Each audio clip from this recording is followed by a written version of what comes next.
Hi, I'm Johnny from UltimatePaperMache.com, and today I want to talk about Pinterest. If you've been following me at all on my channel, you know that I've been putting aside my paper mache sculptures just for a little while so that I can do an experiment to see if I can sell some art online. Tons of people have asked me in the past how I would recommend them selling art online, because obviously we get a lot of artists to our website and it's a big question, especially when the economy is not going all that great for a whole lot of people, and making a little bit of extra money would really be helpful. Since I have never had the answer to those questions, because I haven't sold any art for years and I've never done it online, so I decided to do this experiment to see exactly what would be entailed. And I'm discovering there's a whole lot of stuff entailed, which means that I have not had time to do absolutely anything else. It's been building the online store and keeping my garden from getting totally overgrown with weeds, and that's been like it. Nothing else has been happening in my life for a long time. It took me, I think, since March 13th to build some product and to build a website, and I just now started doing the marketing, I think, as of last Friday, which about, what is that, 2.5 months or so. And then my daughter decided that she's going to do it too, so she's got a new website selling her new abstract paintings. Let me show you them. These, I got one. She gave this to me, and it's absolutely beautiful. So much detail in it.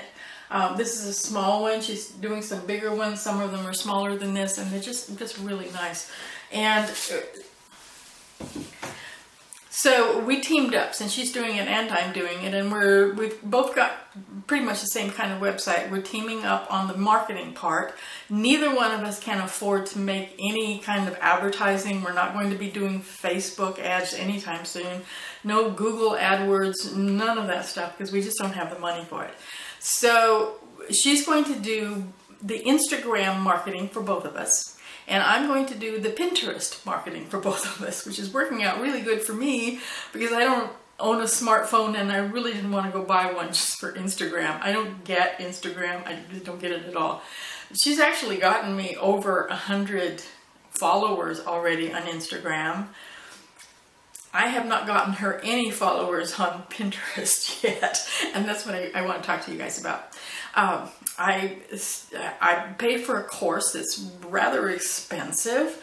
It turns out I probably didn't need to do that, because I could have gotten the same information if I had spent a little bit more time doing some research online, but it's kind of hard to tell when you're seeing so many different contradictory articles about how to do something.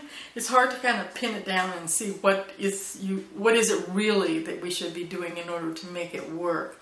So I'm not unhappy about the fact that I paid the money for the course, but I think that I probably could have done without it.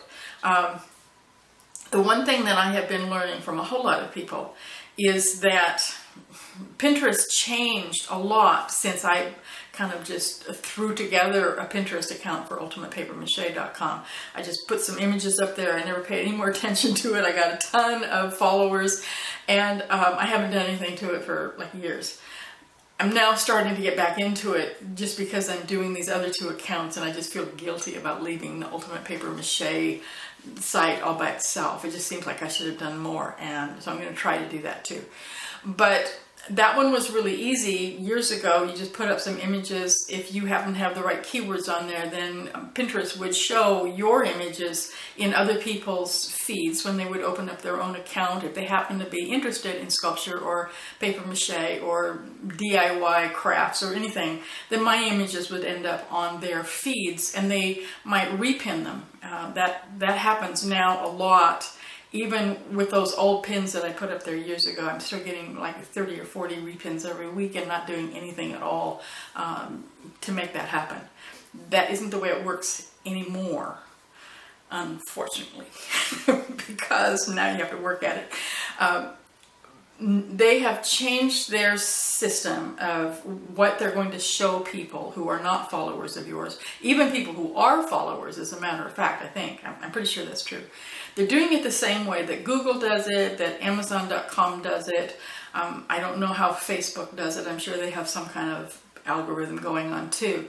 What matters now on Pinterest is whether or not they believe that your image is really going to be interesting to people. They're not going to recommend your image to people who aren't following you unless they really think that it's going to be a value to the person that is going to be seeing it. And the only way that they know if the other people are going to like it or not, since a computer can't actually look at the image and see if it's good or not, they have to depend on other people's posting it, other people seeing it, other people following your account. And in order to get followers to a brand new account is a little bit tricky because Pinterest isn't going to show it to anybody. You see, it's the same exact thing that happens on Google when you build a brand new website. That's why, even though my website has been, I think, officially online for 2 months now, I got, I think, 6 visitors yesterday, and I'm pretty sure 4 or 5 of them were me because nobody knows it's there. And nobody is going to know it's there until I start getting links back to that website. And I can't get links back to the website if nobody finds it, right? So it's tricky, and there are ways around it. When I put ultimatepapermache.com together, it was fairly simple because I had a craft website. It was a hobby website. How do you make something? How do you do something? There were questions, zillions of questions about paper mache. There still are. I keep answering the same ones over and over again. And in order to get those links back to my brand new website, I just went out to Yahoo Answers. I found every single paper mache question out there, and I answered it. And I did as much research, and I answered it as clearly and carefully as I could, and then gave a link back to my brand new website. And within a couple of months, I had an authority website. Google found me. They realized how many articles were on that website and how many people were liking the website, how many people were sharing it, and so it just kind of ballooned from there. And I've never had to do any real marketing for Ultimate Paper Mache since. It pretty much shows up on the first page of Google for tons of paper mache keywords. That isn't the way it works for an online store. First of all, what kind of questions do people ask for animal art or abstract art? I haven't figured that out yet. I don't know where the questions are, so I don't know how to answer them. I think Quora, Quora.com is now where people go to ask their questions. I need to do some research and find those questions, if there are any, about our particular forms of art, either Jesse's or mine. Because that would be one really good way to get some links back to my website, but I just haven't done it yet. I also need to put a blog on my website because that really helps too. But what I need to do right now is build up our Pinterest accounts so that people will be able to see our images, they will be able to share them, and then hopefully maybe actually click on those images and come over to the website. The biggest goal in the beginning of a brand new company, especially an online company, is to get enough traffic to your website to find out whether or not you have something that people will want to buy. Because if you don't, if you're able to get a whole bunch of traffic to your website and nobody buys anything, then you'll either you need to change your copy so that you're selling it correctly and saying the right things and presenting it so that people will actually think that it's a good thing to buy, or you just don't have something that people want and they're going to go find what they really do want someplace else. Changing the copy is really easy. Changing the product when you've only got one product to sell is a little bit hard. So we need traffic come in so we can find out as soon as possible if the experiment works. The reason that we need to do it quickly is because we're paying for the website. I did reduce the price of my website just a little bit. I was using a Squarespace website with a Shopify buy button. In order to save about $5 a month, I moved everything to Shopify. So now it's like $29 a month instead of $35 a month. It's a little bit of a savings, and it looks a little bit like a store, and it's more organized. So it was a good move, I think. And it looks almost exactly the same because I found a theme on Shopify for free that allowed me to reproduce the same design that I had before. So there hasn't been a whole lot of changes other than just moving basically the server. So that was easy. That's what Jessie's doing too. She's starting out on Shopify. So in order to get people to Shopify, Jessie's doing her Instagram and I'm doing my Pinterest. In order to get people to find my images on Pinterest, I need to get followers to our Pinterest accounts, and that's what I'm hoping you guys will help us with.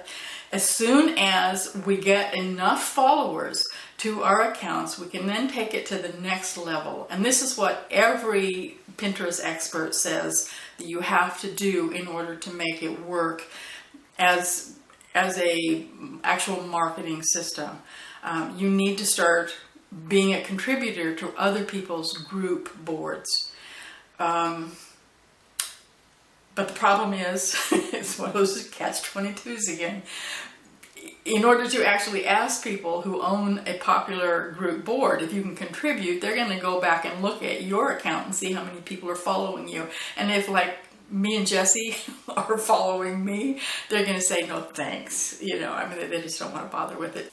So now I'm hoping that you will do Jessie and I a huge favor. I feel a little uncomfortable even asking. It almost seems kind of like I just put out a whole really long video kind of building up to a sales pitch, but I'm really not selling anything. I just need a favor. We need followers. If you will follow us, we will follow you back. I'm in charge of both of our Pinterest accounts, so I know I can say that. Then as soon as I can get some followers to our accounts and I can get enough, then we get to find out whether or not it's really true that being contributors to group boards will really help get traffic to a website or not. This is like a huge experiment in traffic building without spending very much money. I think almost everybody who tries to sell art online is pretty much in that situation. There are tons of websites trying to sell prints and canvas art and original paintings, tons of them. So the only hope that we have is that we can get our images onto Pinterest where they will be seen. Google will then find those images and put them in the image search on Google. Even if our links don't happen to show up on the regular Google search results, you know, in the text, if somebody hits the image search, we're hoping that they'll find us. And as far as I can tell, without doing any advertising and spending any money, this is about the only way we can do it. That and Instagram. Like I said, I don't know anything about Instagram, so I can't talk about that. The next step after that is to start looking at our statistics on our websites to find out whether or not people are coming to our websites from Pinterest or Instagram or not, because that's what really matters. The really big goal for us is to get people to our website so that we can find out whether or not we'll actually be able to sell anything or not. It's so complicated. It's taking me so long, like I said, 2.5 months to even get to this point where we can start marketing. So this is not an instant way to make money. We're still not sure if it's a way to make money at all. Oh, we got our fingers crossed. You guys know that I don't actually mind if I do an experiment and it doesn't work, because oh well, I'll go do something else. But since I kind of talked Jessie into doing this, if it really doesn't work for her, I'm going to feel really bad because I kind of made her do a whole bunch of work to create a brand new website when she already had one. And if it doesn't work out, it's going to be kind of my fault. So keep your fingers crossed for both of us there. Thank you so much for watching. Like I said, those links are down below. I keep mentioning them there because I don't want you to forget. And come visit me, ultimatepapermache.com. I'll see you there.